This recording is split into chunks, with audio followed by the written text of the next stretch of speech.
Hello दोस्तों, कैसे हैं आप लोग। आशा और विश्वास करते हैं कि आप लोग अच्छे होंगे, स्वस्थ होंगे। हम देखते हैं कि बहुत अच्छे अच्छे लोग जो है वर्ण और अक्षर में कंफ्यूज हो जाते हैं। कई लोगों से कई वार्ता हुई, बात हुई, वहाँ देखें कि लोग अक्षर और वर्ण में कंफ्यूजन हो जाते हैं। कभी कभी वाक्य और शब्दों में कंफ्यूज हो जाते हैं कि नहीं, किस में कौन छोटी इकाई है, कौन बड़ी इकाई है। तो आइए आज इस कंफ्यूजन को दूर करते हैं और वर्ण और अक्षर को बड़े अच्छे से समझते हैं। तो आइए देखते हैं, पहले उदाहरण के माध्यम से हम समझने की कोशिश करते हैं। जैसे हमने देखा कि यहाँ हमें लिखा है राम। अब अगर पूछ दिया गया कि राम में कितने कितने वर्ण और कितने अक्षर हैं, ठीक ना। अब यहाँ पे पूछा गया कि राम में कितने वर्ण और कितने अक्षर हैं। अब यहाँ पे हम जब देखते हैं वर्ण की बात करते हैं, तो वर्ण की बात करते हैं तो र, फिर हम देखते हैं आ, फिर मैं, फिर ऐ। हम देखते हैं कि र, जब राम को हम तोड़ते हैं, र पे हलंत, म पे हलंत, तो र पे हलंत आ की मात्रा, म पे हलंत आ की मात्रा।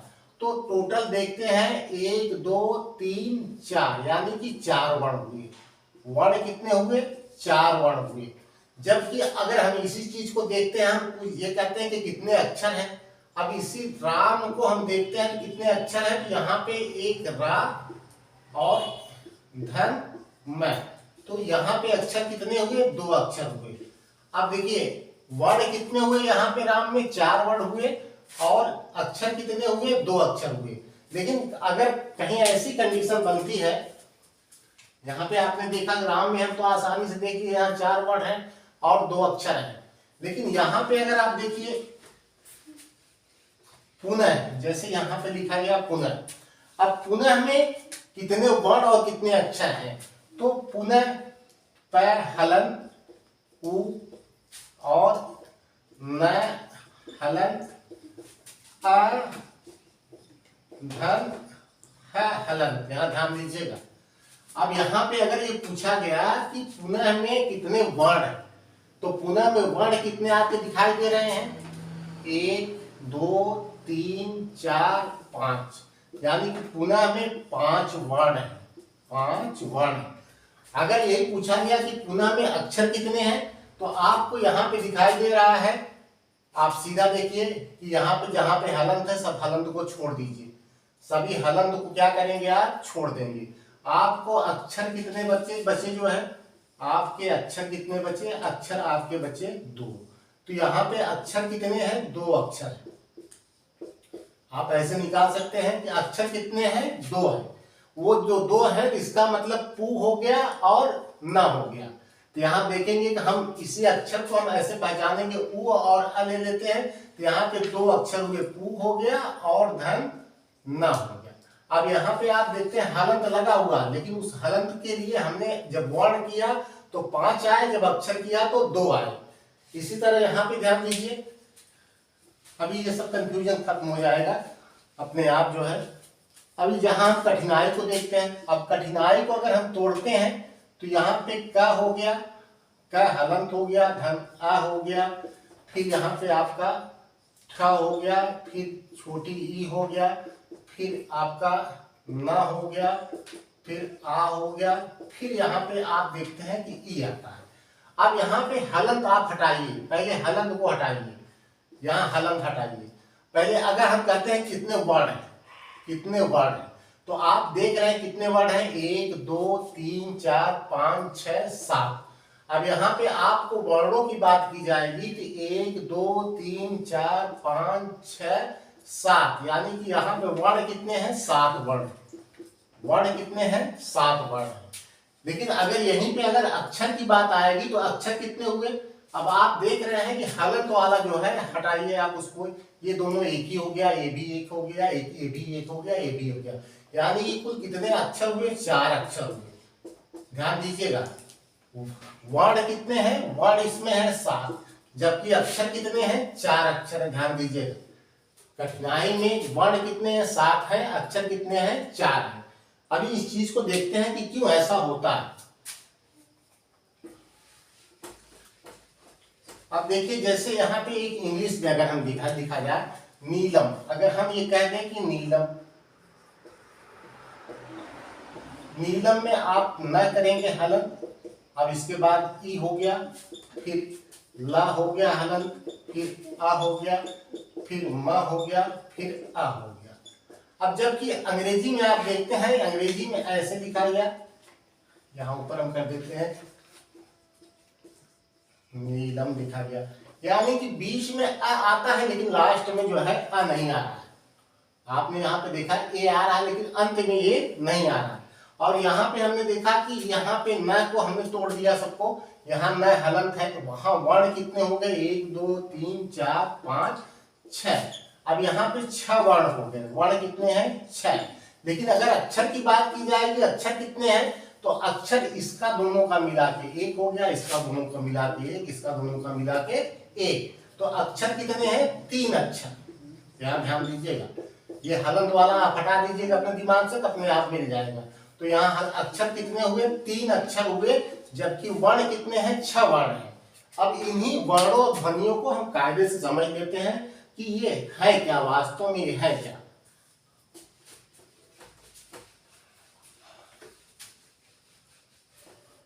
देखिए मूल ध्वनि जिसका खंड न हो सके, ये मूल ध्वनि, इसको वर्ण कहते हैं। ठीक ना।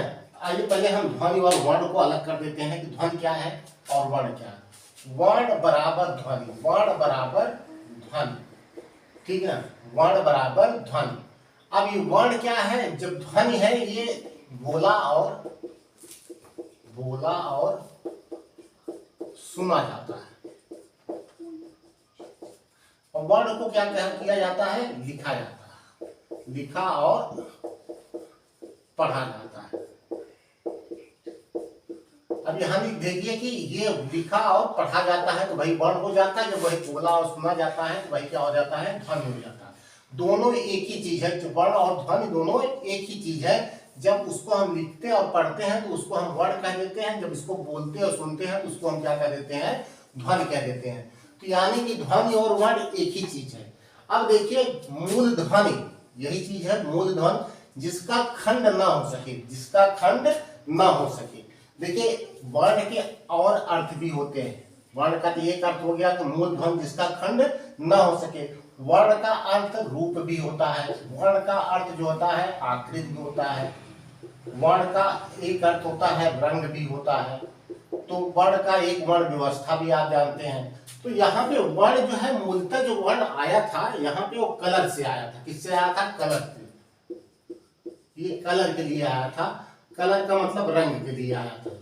ये जो मूलतः जो वर्ण, क्योंकि आर्यों के समय में आर्य और अनार्य, गोरे और काले, तो वहां रंग के रूप में आया। बाद में ये वर्ण व्यवस्था में बदल गया, क्षत्रिय ब्राह्मण वैश्य से, ब्राह्मण क्षत्रिय वैश्य और शूद्र में ये बदल गया। फिर ये जातियों का पकड़ लिया, वर्ण का एक होता है जाति भी, तो ये जातियों को पकड़ लिया। लेकिन हम यहाँ पे इसको देख रहे हैं तो यहाँ पे हमें क्या लेना है, मूल ध्वनि जिसका खंड ना हो सके। तो यहाँ पे ये जितने भी, यहां ध्यान दीजिएगा कि जितने भी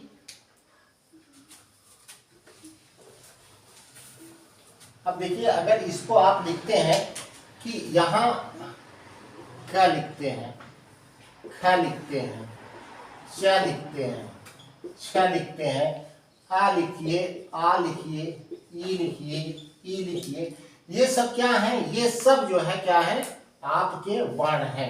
ये सब क्या है, वर्ण है। ध्यान दीजिएगा ये क्या है, वर्ण है। ठीक ना।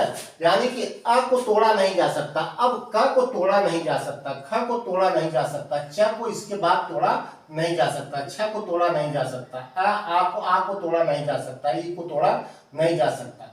तो इसका मतलब कि ये क्या है, हमारे वर्ण है। लेकिन अभी जब अक्षर देखिएगा तो फिर यहीं पे कंफ्यूजन फिर पैदा होता है। ये अक्षर का एक अर्थ होता है अविनाशी, अक्षर का एक दूसरा अर्थ होता है स्थिर, अक्षर का मतलब आत्मा, अक्षर का मतलब ब्रह्मा, अक्षर का मतलब विष्णु, अक्षर का मतलब महेश, अक्षर का मतलब आकाश, अक्षर का मतलब मोक्ष। अब श्वास के आघात से उच्चारित ध्वनि इकाई को हम क्या कहते हैं, अक्षर कहते हैं। ध्यान रखना, श्वास के आघात से उच्चारित ध्वनि इकाई को। तो अब जब अक्षर की बात आती है तो अक्षर में हम देखते हैं कि यहाँ पे आप चाहे ये स्वर लीजिए, स्वर में आप आ ई लिखिए, चाहे यहाँ पे क ख ग घ। देखिए, लेकिन यहाँ पे ध्यान दीजिएगा, यहाँ हलंत नहीं है, यहाँ हलंत की बात नहीं हो रही है। वहां पे क्या था? हलंत था। यहाँ पे क्या था? हलंत था। यहाँ पे हलंत नहीं है। ध्यान रखिएगा, यहाँ पे हलंत नहीं है। यहाँ जहां अक्षर की बात करेंगे तो अक्षर में क्या है? हलंत नहीं है। इसका मतलब स्वर या स्वर सहित व्यंजन। ध्यान रखिएगा, अक्षर में स्वर या स्वर सहित व्यंजन होंगे, यानी कि या तो स्वर होगा या तो स्वर सहित व्यंजन होगा। अकेला जो व्यंजन होगा वो व्यंजन नहीं होगा, हलंत वाला व्यंजन नहीं होगा। क्योंकि यहाँ पे मूल चीज क्या है? उच्चारित है, श्वास के आघात से उच्चारित ध्वनि इकाई है। तो हम र पे आ का मात्रा लगाए हैं, जब तक हम यहाँ पे उच्चारण क्या कर रहे हैं? रा। अब यहाँ पे ये हमारा एक अक्षर होगा, लेकिन जब यही वर्ण पे हम चले जाएंगे तो यहीं पे र धन आ, तो यहाँ पे हमारा दो वर्ण हुआ। ध्यान रखिएगा, जहां पे हमने कहा क्या किया कि रा, हमने ये हमारा क्या हो गया? एक अक्षर हो गया। ये कितना हो गया? एक अक्षर। लेकिन यहीं पे हमने इसको खंड किया तो ये हलंत आ गया, तो हलंत पे हमारा कितना हो गया? आपका दो वर्ण हो गया। तो देख लीजिए इस पे, तो अविनाशी है, यानी कि इसका भी क्षर नहीं है। अक्षर का विलोम क्षर होता है, यानी अविनाशी है, स्थिर है। जैसे आत्मा, आप देखते हैं कि आत्मा जो है ये नष्ट नहीं होगा। ब्रह्मा विष्णु महेश नष्ट नहीं होंगे। श्वास के आघात से उच्चारित ध्वनि इकाई स्वर या स्वर सहित व्यंजन। तो हमें आशा और विश्वास होगी कि इतनी बात आपको समझ में आई होगी। देखिए, अक्सर यहाँ पे कंफ्यूजन पैदा हो जाता है कि वर्ण, जो भाषा की सबसे छोटी इकाई पूछा जाता है तो वो वर्ण होती है, जबकि भाषा की सार्थक इकाई जब पूछा जाए, ध्यान रखिएगा, अक्सर यहाँ प्रश्नों में बड़ी गलती होती है। भाषा की सार्थक इकाई क्या होती है? वाक्य होती है। भाषा की सार्थक इकाई क्या है? वाक्य होती है। जबकि भाषा की सबसे छोटी इकाई क्या होती है? भाषा की सबसे छोटी इकाई की बात हो, भाषा की सबसे छोटी इकाई की बात हो तो वो वर्ण है, वर्ण या ध्वनि है। भाषा की सार्थक इकाई की बात हो, यहाँ पे सार्थक शब्द, भाषा की सार्थक इकाई की बात है तो वो वाक्य है। तो वाक्य को हम तोड़ेंगे तो वो किसमें आएगा? वो वाक्य बनेगा। उपवाक्य से पदबंध, पदबंध से पद, पद से अक्षर, अक्षर से ध्वनि। अब यहाँ पे आपको कंफ्यूजन दूर हो गया होगा कि आप देख रहे हैं कि ध्वनि से अक्षर निर्मित हो सकता है, ध्वनि से अक्षर निर्मित हो सकता है। ध्वनि से, जैसे यहाँ पे र है, र पे हमने आ कर दिया तो ये रा बन गया, यानी कि ये क्या है? हमारा अक्षर है। ये क्या है? हमारा अक्षर है। और यहाँ पे हम देख रहे हैं ये भी वर्ण है, ये भी क्या है? वर्ण है। और दो यहाँ पे अगर देखेंगे तो ये भी वर्ण है, ये भी वर्ण है।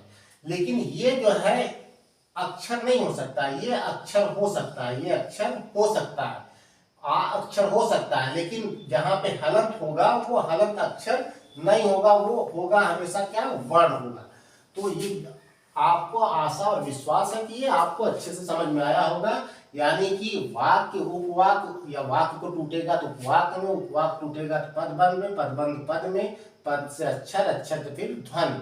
तो भाषा की सबसे छोटी इकाई वो आप देख रहे हैं वर्ण, भाषा की सार्थक इकाई क्या है? वाक्य। तो हमें आशा और विश्वास होगा कि आपको ये वीडियो अच्छे से समझ में आया होगा। जय हिंद।